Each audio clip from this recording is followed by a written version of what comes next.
Holy mackerel, these things are huge. Howdy, I'm Jason Lewis, and on today's video on the buildup of this Jeep Wrangler, I'm going to try to fit these 37-inch BFG Goodrich KM2 Mud Terrain tires on this Jeep with stock suspension. We're going to see what hits and what works, what doesn't. It should be interesting, so come along for the ride, check it out. All right, now this section is not rocket science. We just need to get the old stuff off.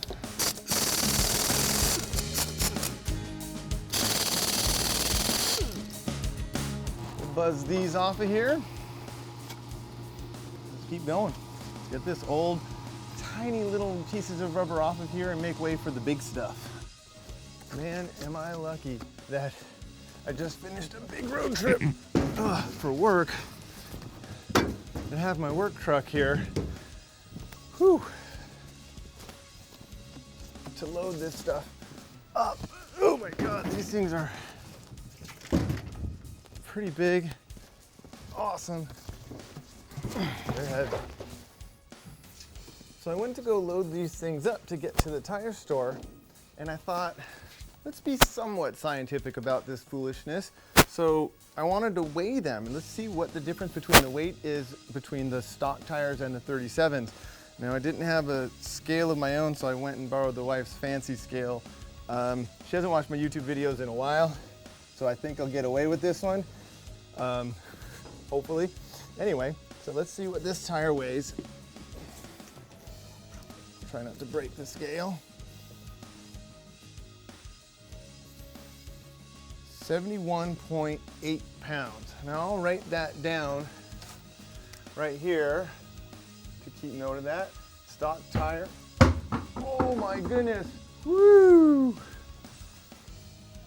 That would be a lot of explaining to do to the wife. 71.8 pounds, stock tire, LBS's. So let's go get these new big meats mounted up on these rims and we'll see what we got. Woo, got away with one there. Remember, lift with your back, not your legs. You know, legs, knees locked, jerking motion with your lower back works every time. I'm kidding, don't do that. I made that joke in an older video. People freaked out. It's a joke. Ugh.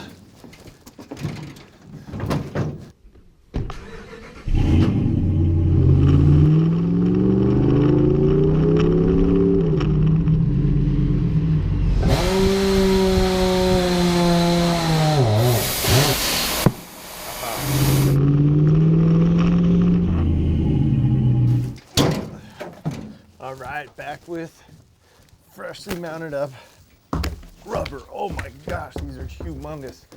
And to continue our somewhat unscientific experiment, let's go ahead and get a weight with the new tires. Now remember, stock tires on these rims were 71.8 pounds. Let's try not to break the wife's fancy scale, because then there'll be hell to pay. And the new tires weigh 99.8 pounds.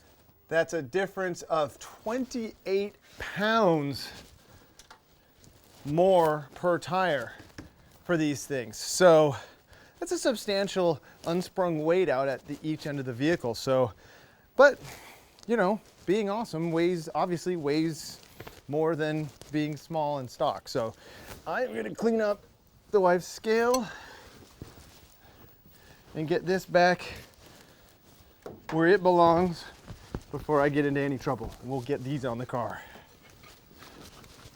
All right, now that we got the tires back from the shop, it's time to do one thing before we throw those things on here. Now I know, just from reading the interwebs, that I'm gonna wanna run a spacer. Since I'm running the stock Rubicon wheels, the backspace is all wrong to get this thing on here. Really, Pinto? Pinto says hello. So what I'm gonna do is I ordered up some G2 1.5" spacers, and I'm gonna go ahead and mount those on there. And so I'm gonna show you really quick how you bolt those things on here. You start with getting these little tabs here off. And now what these tabs did stock is they just help keep the brake rotor in place. And we don't need those anymore. Okay, so now we have a nice flat flush mounting surface for our spacers. I'm gonna actually just use this little wire brush just to clean the surface good, clean the threads off. Probably a little overkill, but I'm gonna probably do, well, I think I'm doing already plenty of things wrong. I'm bolting 37-inch tires onto a stock Jeep. Not the brightest thing in the world, but it should be pretty cool looking and kind of fun as we go along the way of building this thing up. So now these spacers actually have an indented socket here where the stock lug will go, and then you'll just transfer the actual lug nuts into here. But what it wants us to do, what the kit wants us to do, I want to make sure that that sits nice and flush. Let's see if it does. Yeah, there's a little bit of rust on that center hub. You just want to get a visual that it's snug, and it is. So I'm just going to run a little bit of Loctite where they would like us to run them on these, Loctite spooge. They say it happens to everybody at some point in their life. All right, so just get a little bit on there. Get that started. Loctite into this one. Get that started. Since Pinto, my helper, doesn't know how to hit the hold the brake pedal for me, I actually just put the thing in 4-wheel low and lock the front diff, and that'll hold this thing for me while I torque these. And then you just use a nice crisscross pattern.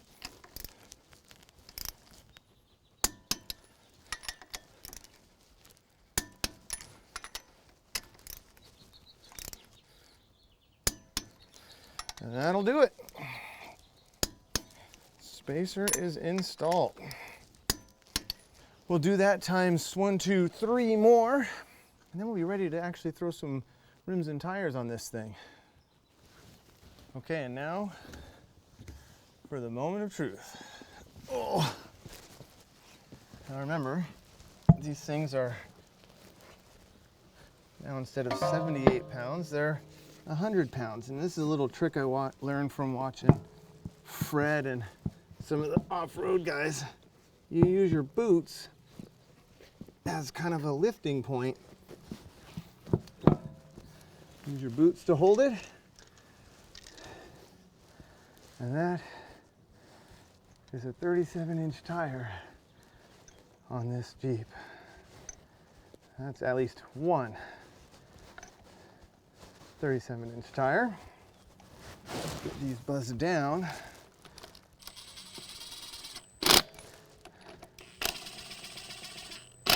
Remember to put your anti-seize on the outside lugs.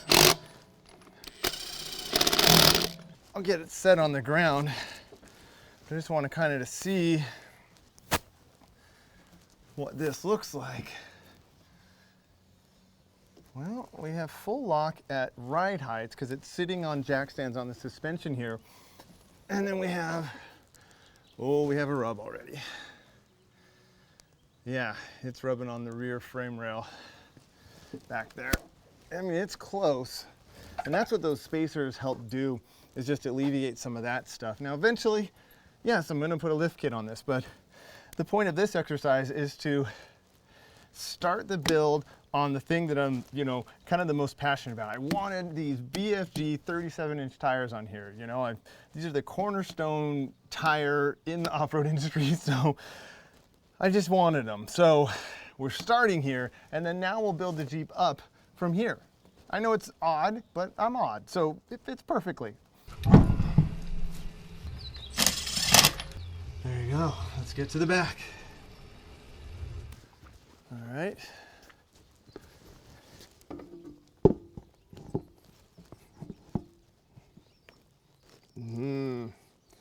It's hitting right here. So the stock rocker panel will keep that from actually getting on. Yep. Oh, buzzkill. Okay, that means we're committed to these, so that means that comes off. We can cut there, we'll figure it out. Okay, let's get the rocker guard off. What do you think, Pinto? Okay. Oh. Fail.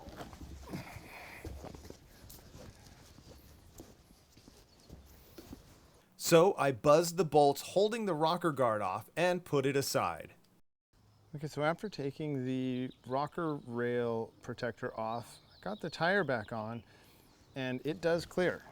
As you can see, it does spin in place at ride height, but this body seam is looking to murder this tire. It is a quarter of an inch from the tire. So, looks like that's the next victim here. We're gonna have to go ahead and cut this and then weld this up, protect it, and paint it. So that's next. While I was trying to pull the inner liner out, the entire rear fender popped off. It was kind of a bummer, but I just went with it for now. For the body chop, I just drew a line and made the cut with a Sawzall. I cleaned up and prepped the area with a flap wheel and got a hammer. This part is a bit tricky to get those edges to meet. You just have to be patient and hit that sucker harder than you'd think. I chose to grab my welder and carefully stitch all of the seams together. I have seen other people use JB Weld metal epoxy to seal up the corner. Then it was just a matter of sanding the area and laying a few coats of paint. Well, that got way bigger than I thought it was going to get. But I think we're pretty close to being done. I'm gonna put some anti-seize on these things. All right, moment of truth. Boy, the things we do. Lift them up with the feet, get them on there, start a couple of lug nuts. Whew. I grossly underestimated this job. Kind of thought that, hey buddy, this would just, at least they would bolt right on and I would make a funny video about this, and that they would like rub the fender or do something silly like that, and then I can move on to the next phase. But this thing showed me.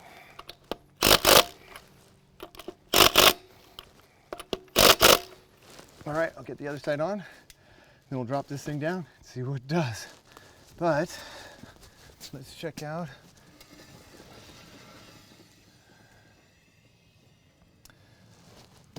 okay. We have clearance there, no problem.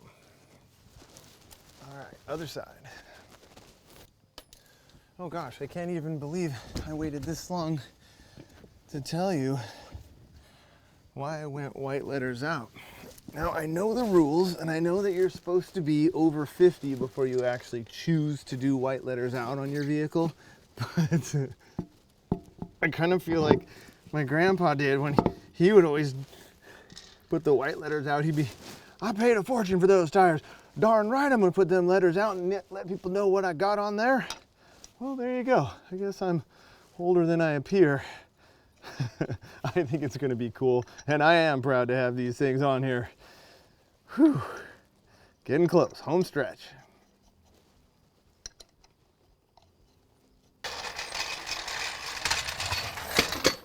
And down she goes.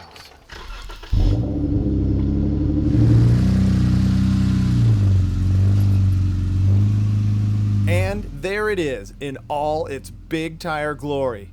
The new massive footprint of the Jeep is awesome. If you're still wondering why, well, as Joe Dirt so eloquently put it, why is the sky blue?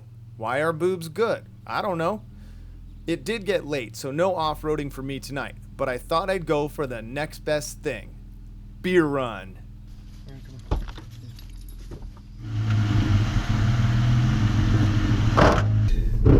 Oh! That's a bad sign.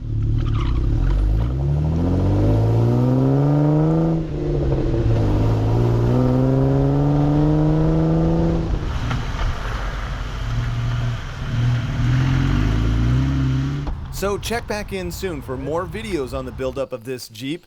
Next up is a set of 488 gears, front and rear, and some G2 chromoly axles. Oh yeah, and some off-roading. So until next time, enjoy your drive.